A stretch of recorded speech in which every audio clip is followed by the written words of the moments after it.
Let's talk. Roast pork.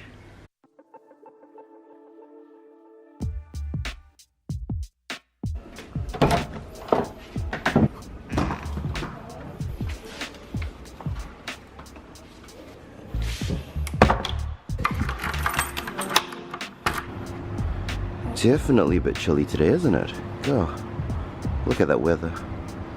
That said, there is a chance of some blue sky, so it can't be too bad, but I'm not being too hopeful, to be honest.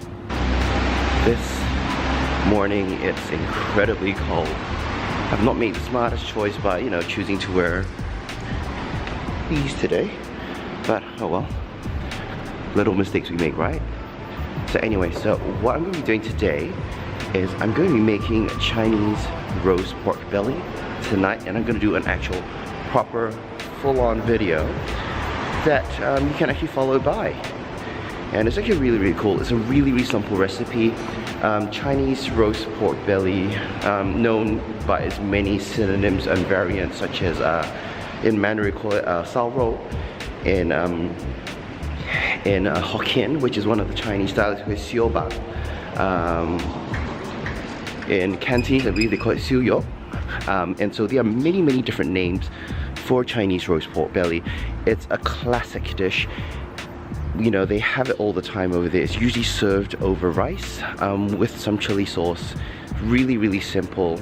And considering how amazingly delicious it is, I'm actually surprised not more people are actually making it at home. So today I'm hoping to come up with something that you can follow with at home as well.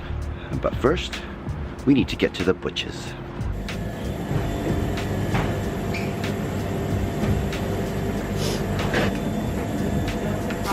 好，谢谢你。 Today's recipe for Chinese roast pork belly is nothing unusual. I must say though, I can't take full credit for myself for coming up with the recipe. I actually took it based off a Facebook video actually, by a Facebook page called Meatmen Singapore, so it's SG, and that's what it stands for. The videography in that video is nothing short of stunning, and obviously my video is going to be nothing compared to that one, so don't judge, first and foremost.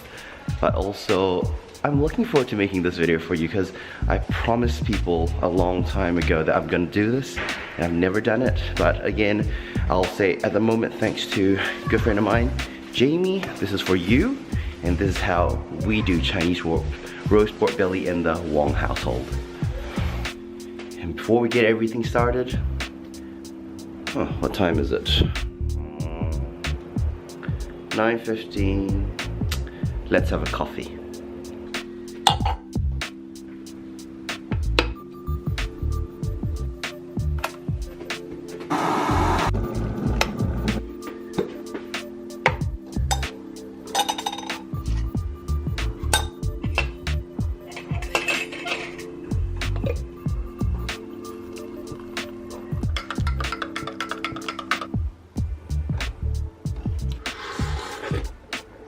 Now that is Sunday morning coffee. What's usually needed to make this Chinese roast pork belly is actually really simple. So we start off with this ingredient. Now this is red chili fermented tofu cubes, really, and comes in this pretty intimidating looking container, but this is key. This makes, you know, roast pork belly taste the way it does, and different from Western pork belly. You got salt and pepper, nothing too special. Now this deserves a special mention. This here is Chinese five spice powder. In Mandarin it's known as 五香粉, as in 5 spice powder. And this is my personal favorite, a Chinese cooking wine. According to the Meatmen Sg video, you don't have to add additional wine to it, but I just like the taste. And now the best thing about Chinese pork belly is that 1, it's very easy. 2, you get all these ingredients together first thing in the morning, and then after that, you just gotta wait till the afternoon to get cooking, and then you're done. And 3, it takes about 8 hours. I am not kidding you, it takes about 8 hours. Hey, I didn't say it was easy, I didn't say it'll, cook in half an hour, did I? Right, so to begin cooking the Chinese roast pork belly, we start off with basically these ingredients, and we're going to start by doing the marinade together first. So we need the fermented soybean cubes, and now I bought about 2 kilos of pork earlier, so I'm going to use about 4 cubes, as per the video really, and they look like this. Okay, I've got 2 in here at the moment. I'm just going to add 1 more. That's it. Now this can be found in all good Asian grocery stores. Look for the fermented red chili soybean cubes, the tofu cubes anyway. Now with the 5 spice powder, I go for a slightly thinner teaspoon just because I can't fit the fat one in there. So I'll go for 2, heaped teaspoons really. 1 and about 2. That's easily done. My salt is out of the way, so usually they say about 2 tablespoons of salt. I just make sure I give a good heap of that right in there. Now you can choose to measure, or you can choose not to. Okay. With salt anyway, I tend to find that this dish tends to be, plenty salty. But, feel free to add more if you wish. And we're just going to mix this all together now. And it's going to look really, really thick. It's going to be a really thick paste. And that's what you're wanting at the end of it all. So, it looks like, that. Last but not least, let's get some of this rice wine in there. Just a splash, not too much, and we're done. And we are good to go.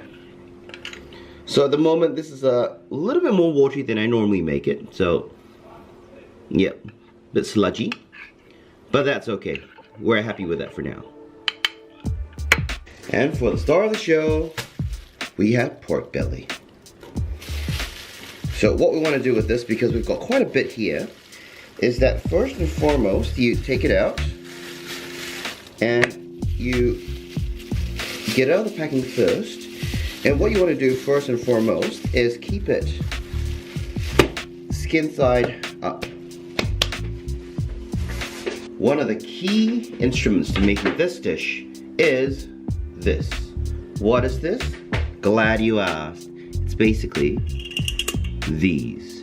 Now this is key, because now what we're going to do with the meat here, so the reason why we turned it skin side up to begin with is because we want to perforate the skin and allow all the fat from underneath to go up through the top of the skin, and that helps it fry on the inside when you are roasting the piece of pork belly. Again, depending on how sharp your, I have no idea what this is called. It's a tenderizer, I guess, but I call it the Friday the 13th murder weapon, because you start doing this.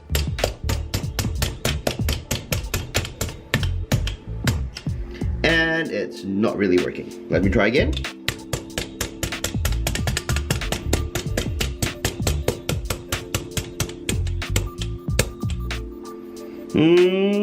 Could be better.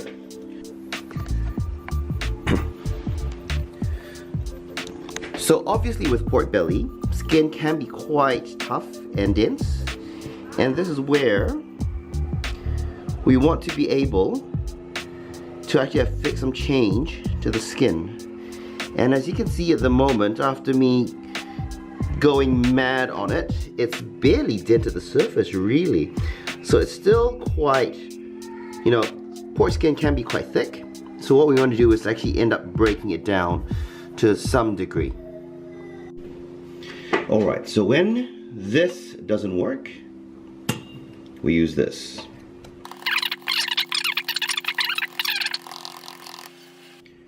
Now, what we want to do now is we want to salt the skin.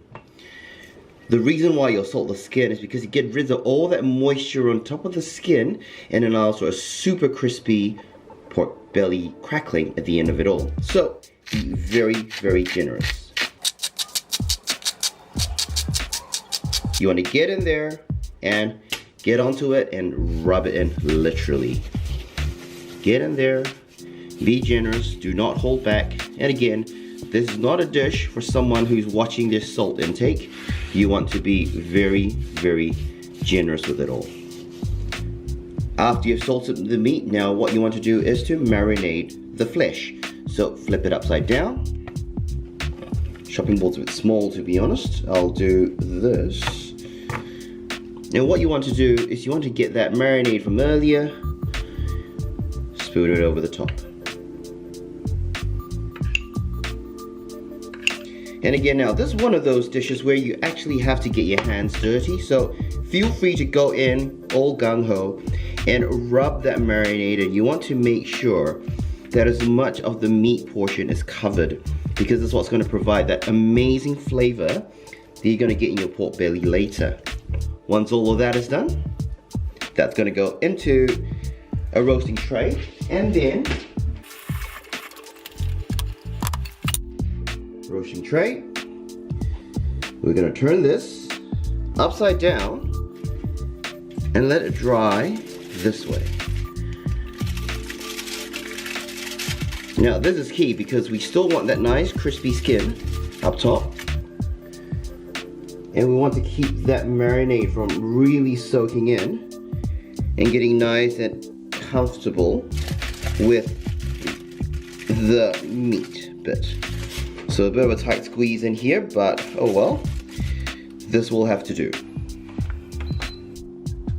And now we wait. Water's going to start coming out of the skin, and this is where you're going to be blotting it off from time to time, and that's going to result in the crispiest crackling that you've ever had. I guarantee it. After about half a day of drying out, this is what the skin should look like. So it should look dehydrated. Again, a lot of the moisture has been pulled out of the skin, and that's exactly what you want before you get it into the oven. Now with the oven, we want to turn it up all the way as high as it can go. The reason why is because you want to start cooking the meat as quickly as you can and give you that really, really nice char up top.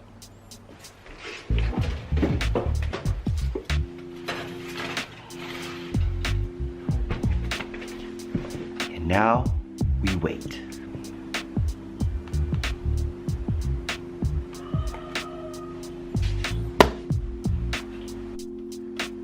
So it's 23 minutes in. Let's have a look at the pork. So just before we go in, I'm gonna let all that hot air come out and smoke.